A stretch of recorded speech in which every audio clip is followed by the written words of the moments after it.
మీ మీ ఫ్యామిలీలో మెంబర్ని పని చేయకుండా ఆపినందుకు నువ్వు డాక్టర్లకు కట్టేస్తున్నావు. నువ్వేమన్నా బాగుపడ్డావా? మరి ఎందుకు వాళ్ళని పని చేయనీవు? ఈ విధంగా సర్వనాశనం అయిపోయింది. కెమికల్స్ ఇవాళ తల్లిపాలు పిల్లలు తాగటానికి అర్హత లేకుండా పోయింది.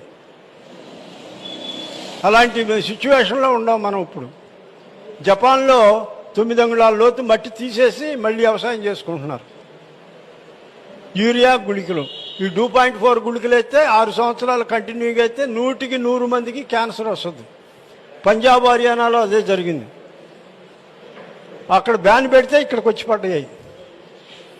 పంజాబ్ హర్యానాలో తంతే తెలంగాణను ఆంధ్రప్రదేశ్లో వచ్చి పడ్డారు వాళ్ళు ఈ గుళికలని.